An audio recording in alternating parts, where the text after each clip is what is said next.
La experiencia de navegar en kayak por un montón de lugares. Empezamos la 7ª temporada de este podcast de viajes con la historia de Nico Cantini, que con su kayak viajó a un montón de lugares, así que prepárense porque se vienen 4 episodios a puro remo. Bienvenidos y bienvenidas a esta 7ª temporada. En este primer episodio navegamos por el Amazonas boliviano. Este es el podcast Viajar es vivir 2 veces, una historia en marcha.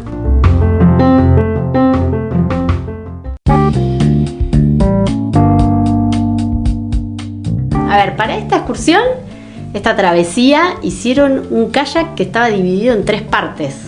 Y lo metieron en un bondi para llegar hasta Bolivia. ¿Cómo fue toda esta excursión? A ver, contanos. Sí, exactamente. Fabricamos un kayak dividido en 3. El lugar donde uno va sentado y la proa y la popa, que serían la parte delantera y trasera del kayak. En la parte donde va sentados, lo metimos dentro de un bolso, que sería el bolso número 1, y proa y popa en otro bolso, que sería el bolso número 2. Y la manera más barata para ir hacia Bolivia, hacia el Amazonas, era un colectivo de línea.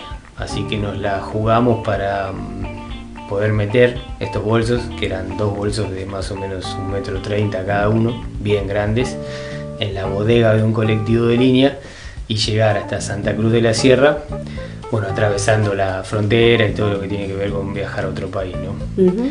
Así que puedo decir que el viaje, antes de llegar al río, ya fue una aventura interesante. ¿Y cómo lograron pasar, no, eso?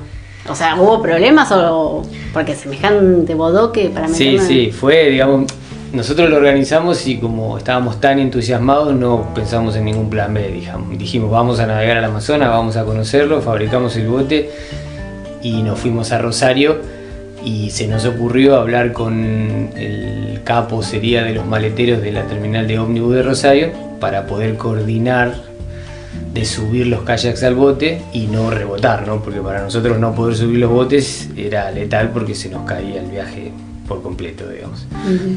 Entonces no barajamos esa posibilidad porque estábamos demasiado motivados y hicimos una reunión previa con esta persona que manejaba todos los maleteros de Rosario, alta mafia, y él nos dijo cuál era el maletero que nos iba a recibir ese día, porque tenían una planilla.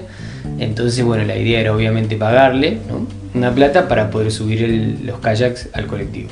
Estaba todo arreglado. Sí. Pero ¿qué pasó? Como pasan todas las aventuras, ¿no? Llegamos ahí y el maletero no había ido. Yo creo que fue algo armado medio por ellos, porque obviamente apareció uno, nos dijo no, son muy grandes, no lo van a poder llevar. Nosotros estábamos muy estresados, como con mucho miedo. Dijimos, uy, ahora cómo hacemos, qué sé yo. Bueno, obviamente llegó el colectivo, dijo, este chofer es re ortiva, no se lo van a dejar subir, hasta que apareció otro y bueno, tuvimos que pagar más de lo que habíamos arreglado y al final los kayaks subieron. Realmente fue muy estresante porque viste que en un colectivo vos no podés subir ni un cochecito de bebé sin pagar un extra, ¿no? Entonces claro, existía la posibilidad de no poder subirlos, pero por suerte, digamos que estábamos tan entusiasmados y pensábamos tan en positivo que nos subimos al colectivo. Lo que no habíamos pensado era que íbamos a cambiar de chofer en Tucumán y que después íbamos a pasar la frontera, donde tuvimos que bajar los kayaks y pasarlos por los escáneres de las fronteras. Y ahí todo el mundo se enteró que lo que nosotros llevábamos dentro del colectivo eran kayak. ¿Y qué onda? Nada, pasó. No, mucha gente se moría de risa, por ejemplo, cuando pasan los kayaks por los escáneres. Encima estábamos yendo a Bolivia en colectivo, que la frontera es medio compleja, entonces nadie nos quería ayudar a mover el equipaje por las dudas, eran 2 bolsos cada uno gigantes. Pero cuando los pasamos, me acuerdo que el operario del escáner dijo, mirá, estos llevan unas lanchas y llevan de todo adentro, machete, botas. Era una cosa rarísima, imagínate 2 viajando con kayak desarmado. Pero bueno, por esa cosa del viaje salió todo perfecto, pasamos todos los puestos de control y llegamos a Santa Cruz de la Sierra con los botes desarmados, ¿no? Que ahí empezó otra aventura, ¿no? Que era ir hasta el río y meterse al río y empezar a navegar hacia Brasil, ¿no? ¿Y qué se encontraron ahí en el Amazonas? Mirá, nosotros habíamos planificado un viaje que era entrar al río, en el río Ichilo, que es un río serrano que nace cerca de Santa Cruz de la Sierra, donde todavía hay yunga, o sea selva, y el río tiene características medio de río de montaña. Uh-huh. Habíamos planificado hacer 200 kilómetros por ese río y ahí enganchar el Mamore, que es un famoso río de amazónico de la cuenca boliviana, que tiene como 1000 y algo de kilómetros hasta unirse con el Beni, que por ahí es el río más conocido amazónico boliviano, y ahí cruzan a Brasil y se convierten en Madre de Dios, que es un afluente enorme del Amazonas, ¿no? Entonces lo que nosotros hicimos en Santa Cruz de las Sierras es contratar un taxi de esos que están afuera de las terminales, que también fue medio complicado porque no querían llevar los bolsos, qué sé yo. Bueno, la idea nuestra era hacernos amigos del taxista para que nos dejen ese puente donde habíamos decidido entrar y que se quede con los bolsos. Entonces como que todo estaba pensado como para entablar una relación que nos ayude para volver, ¿no? Sí. Y bueno, salió todo bien, llegamos al río, llovía terrible, un día nublado, frío, porque viste ahí la yunga es fría. Cargamos los botes con mucho equipo para 20 días más o menos de viaje, entre equipo y comida, y nos hicimos al río. Siempre las sensaciones de entrar a un río nuevo o hacer así alguna travesía o expedición en kayak son fuertes el primer día, ¿no? Porque pensar que uno se tira por un río en el cual no puede retroceder y te estás metiendo en un ambiente salvaje, digamos, y desconocido, entonces como que uno está como medio asustado, ¿no? Por decirlo de alguna manera.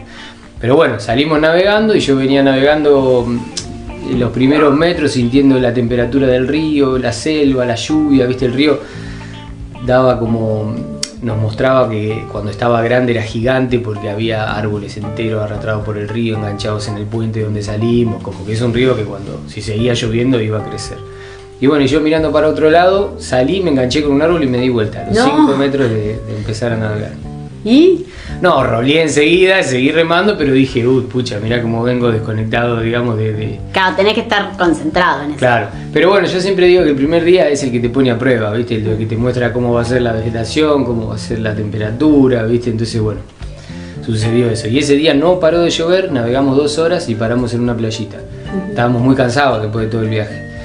Y paramos en una playa, nos armamos la carpa, nos metimos ahí, nos pusimos, bueno, yo había llevado un ukelele, a tocar el ukelele, llevamos siempre una botellita de ron, a tomar un poco de ron para relajar, y en un momento abrimos el cierre de la carpa y el río había subido 1,5 metros de como estaba cuando nos bajamos. Así que nos asustamos un poco y dijimos, pucha, si sigue lloviendo y el río sigue subiendo, nos íbamos a quedar sin costa, nos íbamos a tener que meter en la selva, ya se estaba haciendo de noche. Iba a ser el primer contacto en la selva, ¿viste? Todavía no sabíamos bien cómo nos íbamos a llevar. Que se iban a encontrar. Así que bueno, el río siguió subiendo y hasta que llegamos a planificar una técnica para atarnos a un árbol y quedarnos flotando en ese lugar sin tener que meternos a la selva, digamos, ya estábamos como en un sistema de emergencia, digamos. Pero por suerte paró de subir el río, así que bueno, pudimos dormir y descansar un poco para seguir al día siguiente. Y en la previa, digamos, de este viaje, así, digamos, de alguna manera te encontrás con lo desconocido, en navegar lo desconocido porque nunca habías estado ahí. ¿Cómo es la preparación, digamos, de esa travesía? Sí, digamos, uno va a encontrarse con lo desconocido, lo que pasa que gracias a la experiencia que tenemos nosotros de haber hecho muchos viajes de este estilo, uno ya puede más o menos armar un patrón con lo que se va a encontrar. Por ejemplo, yo había analizado ese río por el Google Earth un montón de veces y había visto un montón de accidentes en el río y cosas que tenía que verlas en vivo, pero que más o menos ya pensaba con qué me iba a encontrar, qué iban a hacer. Por ejemplo, para que entiendan un ejemplo claro, yo veía una espuma en el río, grande, y es un río es chico comparado con los más grandes del Amazonas, pero igual es un río grande, ¿no? Que lleva muchos metros cúbicos de agua, corriendo en la selva. Entonces yo veía esa espuma y yo decía, si esto es un rápido en el río, con el volumen que tiene el río va a ser un rápido terrible. Pero a la vez, analizando por Google Earth la pendiente del río, yo veía que la pendiente era muy poca, entonces eso no podía ser un rápido. ¿Me explico más o menos? Uno puede analizar en 100 metros qué pendiente tiene el río, por la altura con respecto al nivel del mar. Entonces yo veía espuma y decía, no, pero no tiene pendiente, un rápido no puede ser. Y bueno, cuando lo fui a navegar me di cuenta que eran árboles enormes enganchados en el río que formaban una estela, una espumita, y eso desde el cielo o del satélite se veía como un rápido y no lo era, ¿no? Claro. Pero bueno, todo ese análisis yo lo hice porque conozco la zona, digamos, he navegado muchos ríos y tengo información previa, ¿no? Entonces uno arma más o menos en su cabeza qué piensa y después los 3 primeros días, 2-3 primeros días, son con los cuales uno compara la información que traigo previamente con lo que veo en realidad. y en base a eso ya más o menos sé qué me espera para los 20, 15 o 30 días. ¿Y hubo algún así imprevisto que dijiste, esto no lo había analizado y pasó? ¿O sí, fue bastante planificado y estuvo bien? Sí, fue bastante acertado en lo que sería naturaleza, digamos en los accidentes del río, en la corriente, en la selva. Nosotros habíamos planificado ir en invierno, que es cuando el río está más bajo, entonces hay más bancos de arena, ¿no? Entonces es más seguro acampar porque no acampás en la selva. Pero lo que yo no había podido ver es el factor humano. Digamos, nosotros después nos enteramos que el lugar donde navegamos, donde fuimos, es donde están gran cantidad de las cocinas de cocaína de Bolivia, de Santa Cruz de la Sierra. Mirá.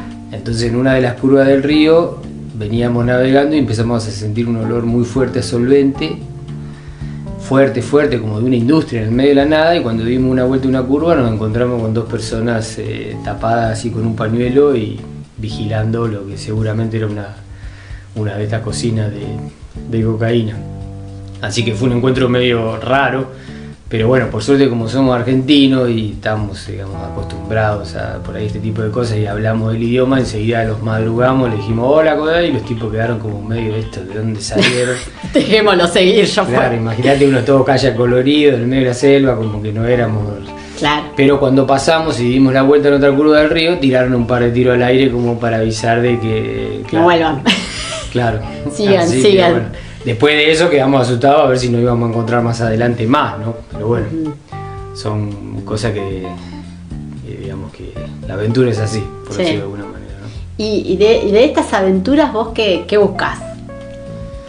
No, en realidad yo siento como mucha curiosidad de conocer esos lugares y bueno, conocerlos en kayak, ¿viste? Es como volver un poco atrás en la historia de la humanidad, ¿viste? Que la humanidad se transportó por el agua casi siempre y bueno, te da como esa sensación de ir río abajo, que digamos que es una sensación buena porque es muy natural, digamos, todos los ríos van hacia el mar, así que ir bajando un río es algo alucinante.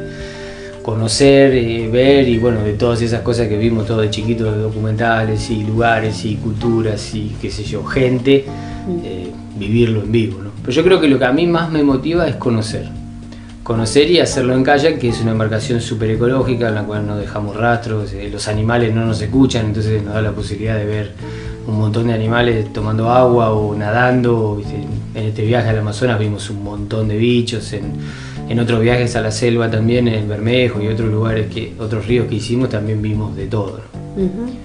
Y este kayak que estaba dividido en tres, acá leí en el libro que te lo querían comprar. Claro, bueno, eso también, el choque cultural que por ahí en estos lugares uno vive. Nosotros nos encontramos con una comunidad de pescadores amazónicas, de pueblos originarios que navegaron siempre en canoas de troncos ahuecados con remos de un solo lado, ¿no? Y nosotros aparecimos navegando con una embarcación que tiene más de 3.000 años de evolución, ¿no? Que fue inventada en los mares del hemisferio norte por la cultura inuit, esquimal, y que nunca se habían cruzado, ¿no? Entonces de repente ven a dos que vienen con un kayak de unas características extrañas, remando con un remo de hoja doble. El remo vieron del kayak que es de un lado y del otro. Y no conocían esa manera de remar y se dieron cuenta viéndonos a nosotros que era súper efectiva, que era muy rápido, que avanzábamos a full. Entonces claro, fue como un choque cultural y nos dijeron que si no les vendíamos las embarcaciones para pescar y para poder moverse, ¿no? Yo se lo hubiera vendido con gusto, pero teníamos que seguir de río abajo, ¿no? ¿Y cuántos kilómetros hicieron? Hicimos 750, creo, más o menos. Sí, justo elegimos una zona muy salvaje donde no hay nada, solo algunas comunidades, no hay ningún camino, ninguna ruta, nada, ¿no? A la vez eso, o sea, es más riesgoso, pero es lo que nosotros vamos a buscar, ¿no? Es lo más lindo de todo. Lugares más inhóspitos, digamos. Claro, exactamente. Y conocimos una región del mapa que, bueno, yo soy fanático de ver los mapas y de leer el Google Earth y ver los lugares donde no hay nada. Y bueno, y conocimos un lugar que yo siempre lo había visto en el mapa desde chiquito, donde no hay nada, solo un río serpenteando entre una selva espesa y alucinante. Ni comunidades, nada. Sí, hay comunidades, claro, pero viste que las comunidades, mira, eso es una característica interesante, porque cuando uno lee un mapa desde el aire de Google Earth, vos ves las ciudades, los pueblos, y las comunidades no se ven, porque el deterioro de la selva y de la vegetación es casi nulo. Mira. Entonces son comunidades tan chiquitas que tenés que acercarte mucho para encontrarlas. Si vos mirás más o menos así el río, no las ves. Pero ahí navegando sí te encontraste. Sí, incluso paramos en varias comunidades, conocimos gente, charlamos con gente de ahí, ¿no? Realmente sí, es una zona alucinante, ¿no? Por ahí no de dificultad técnica, pero sí de estos peligros de animales, de bichos y de gente. ¿Y tema fauna? ¿Con qué se encontraron? Mira, tema mosquitos fauna, seguro. Mosquitos sí, y es lo más peligroso de esa zona. Porque tenés, claro, algunos tipo dengue, esas cosas. Exactamente, sí. Antes de ir yo me consulté con un infectólogo para más o menos preguntarle cómo teníamos que hacer con algunas cosas.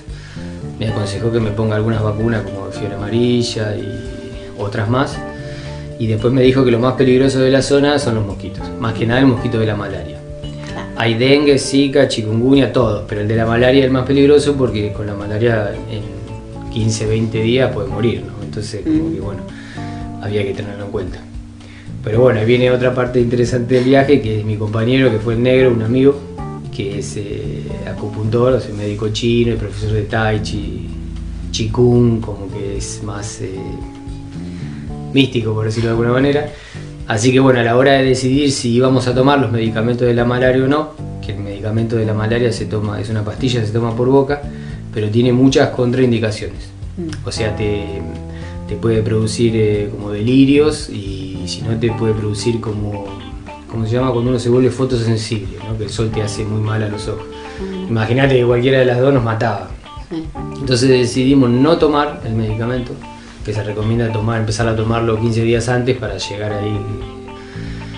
Pero sí llevarlo porque es el medicamento que usás también para curarte, digamos. Entonces en caso de empezar a tener fiebre fuerte, bueno, no lo íbamos a tomar, ¿no? Pero nos concentramos en buena alimentación, buena onda, mucha energía positiva y dale que vamos. Porque mosquitos nos picaron millones. Claro. Es más, me acuerdo que cuando estaba embarcando, antes de empezar el primer día, se me pusieron 2 mosquitos en los brazos, me picaron y yo miré y dije, bueno, ya está jugadísimo. Si uno de estos era el de la malaria, ya está, claro. ¿Qué voy a hacer? Y después para dormir acampan siempre a la vera del río. Claro. Pero no llevan carpita, ¿o sí? Sí. Carpa, y acá, o sea, imprescindible en todos estos viajes a las zonas selváticas, mosquitero, una carpa con un buen mosquitero, si no, no dormís. Claro. No dormís. Pero bueno, a la vez también estábamos expuestos a un montón de especies de víbora, yacaré, lleno, mono, esto, lo otro, y yaguareté.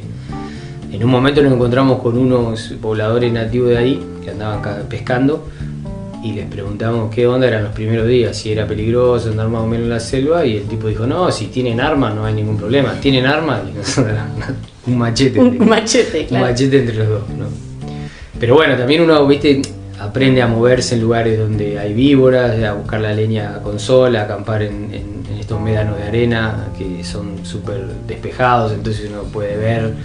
Y bueno, hay que aprender a moverse en el ambiente, ¿no? Que eso yo lo traigo conmigo porque viví mucho tiempo en Rosario, donde remaba en la isla, y bueno, si bien no es el mismo ecosistema, es muy similar. Entonces como que todas esas herramientas para poder moverme de manera segura las tengo conmigo. Y al finalizar esta travesía, digamos, en el final del recorrido, cuando ya volviste, ¿qué te dejó este Amazonas boliviano?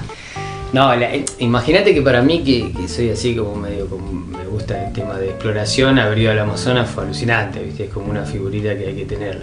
Más hacer un viaje que yo no había escuchado que lo hayan hecho en kayak, busqué un montón de información y no encontré, entonces fue un viaje planificado por nosotros, hecho por nosotros. A mí no me gusta repetir, ¿viste? Trato de hacer mi propio camino. Si bien recolecto información, no me gusta ir a un lugar donde me digan, no, esto es así, tengo que parar acá y acá, digamos, que todo lo voy armando yo, ¿no? Y me traje que realmente, viste, cuando te decían de chico el Amazonas, el pulmón del mundo, bueno, ponerle los atardeceres en el Amazonas es increíble, o sea, la cantidad de bichos y todo que se mueve y respira, y el agua, y la verdad que es un lugar increíble. Y bueno, te da más ganas todavía de tratar de que se conserve y que no se destruya todo, ¿no?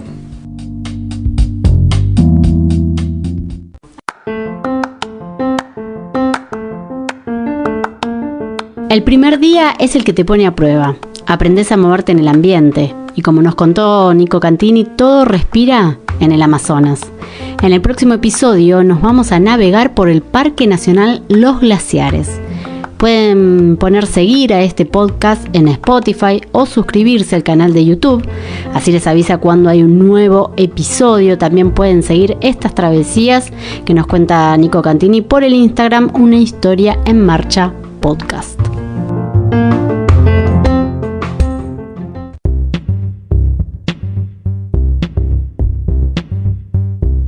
Este es el podcast Viajar es vivir dos veces. Una historia en marcha.